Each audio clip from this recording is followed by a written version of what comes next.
Okay, we've got both of the coil springs safely into the subframe, and we're ready to start jacking the subframe up and trying to fix the subframe mount bolts into the car and then the engine bolts into the subframe. Incidentally, it's a very good idea before you start trying to jack this subframe up and lining up the holes to make sure that these things here are actually already lined up and that you've got plenty of oil and lube on the screw and that goes in and out easily, because you don't want to be messing about trying to get that screw in when these things aren't aligned.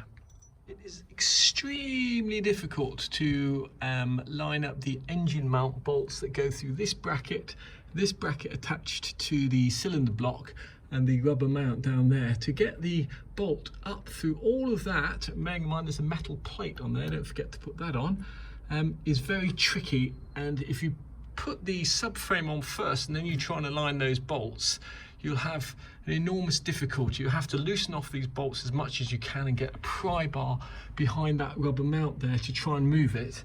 A slightly better solution is to get yourself a M12 threaded rod, or I've actually just used a coach bolt, and cut it off and put a nut at the top of it like this, so that this is basically hanging down. One-handed mechanic. This is basically hanging down from the top, okay, without the bottom of the coach bolt obviously, and then you can actually align it as you put the subframe up.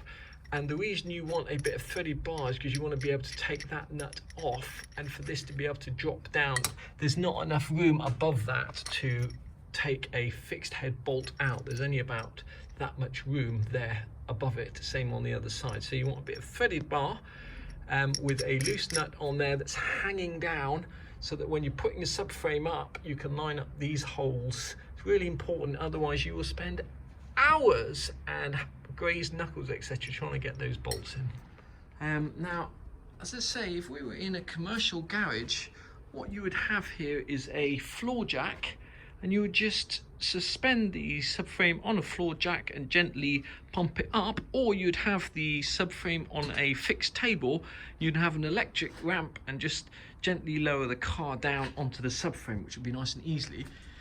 Unfortunately, we don't have any of that, so we are going to try and just gently move this up bit by bit, single-handedly. It is super heavy, especially with those disc brakes on, so we're going to try and do it without injuring ourselves or scratching any paintwork. Before we start, I should say I had a couple of questions about people getting the compressor discs stuck in the coils, and that does happen. It usually happens at the top. The disc gets stuck in here, just wedged between there, and in order to get it out, you basically have to effectively wind the disc down the spring and take it out somewhere in the middle, where the coils are wider, and you can actually use the telescopic tool to do that. You find this is wedged solid and you can't wind it down the spring to get it out, which is how it happened to us. What you can do is put the top bit in just as far as there, and then get a socket on here and force it down. So wind it down like that.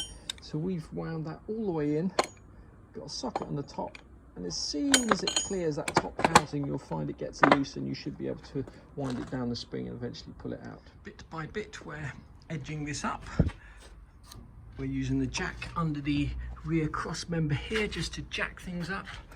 When we can, we're swapping one of these bits of wood for a bricks. So you can see that here we're going to be able to take that out and add another brick shortly. So very, very slowly, without the whole thing coming crashing down on us, we're edging up towards the subframe mounts. You can see how close we are to those holes. We've got about another brick to go.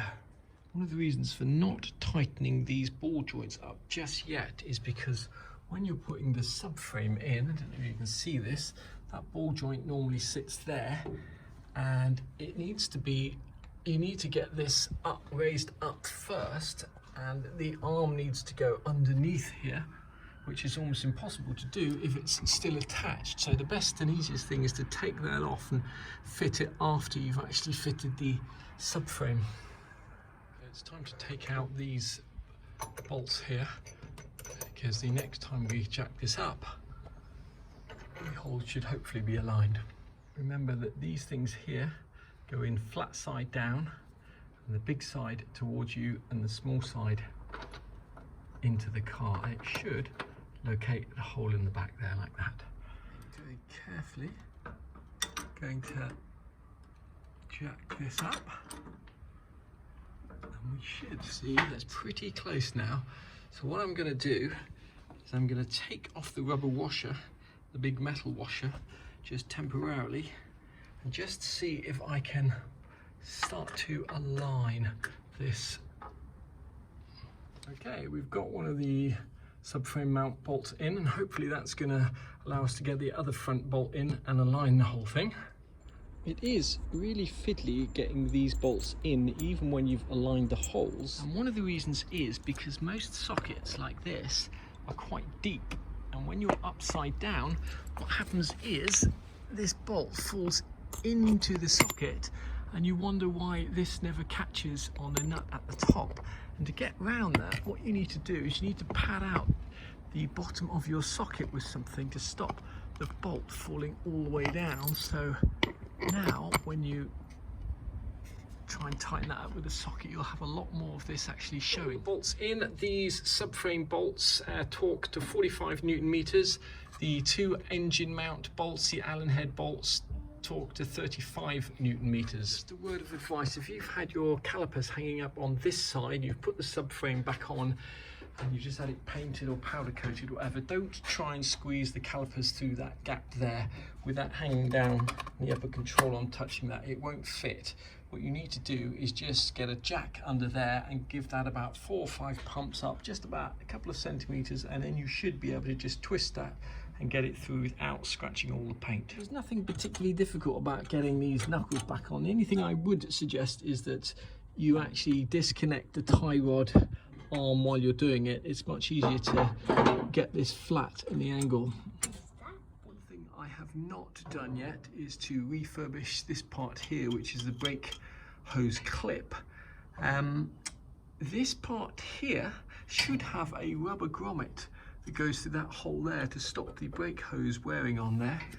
And this part here from Mercedes, I don't think it's available anywhere else, costs £120, just for £122 plus VAT.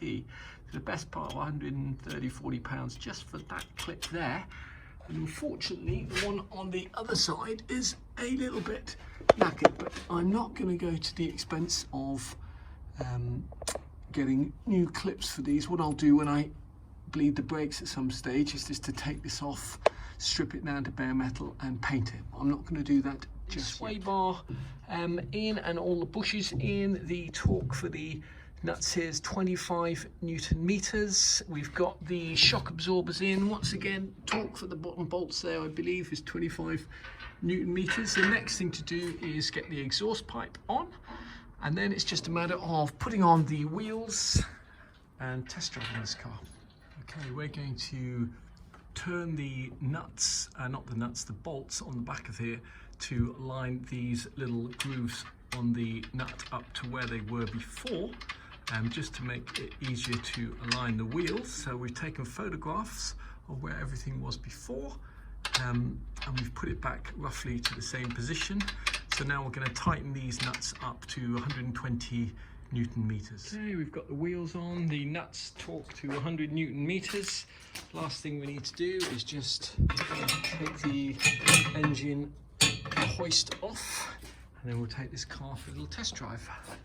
Just before we do take this car for a test drive, I noticed when I was underneath it that there is a small clutch fluid leak, and I'm just going to top that up. And then I think the subject of the next video will be how to replace that hose, which is leaking just there. Should have replaced it when I replaced the clutch master cylinder or clutch slave cylinder.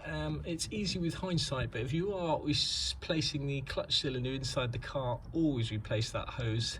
They're not expensive and it's a real hassle to do the whole job again, but so be it. course, the first moment of truth is whether this car will start after however many months it's been standing. Look at that, first time, every time. Just gone for a little test drive in this car. It's a beautiful sunny day here in Bristol. Lockdown is over for the time being. Nothing fell off this car, which is good. The car will need to go in to have the wheels aligned, and probably get 2 new front tyres. These are the original tyres that came with the car. As I say, it had been sitting in the field for many years, so we'll probably get those changed.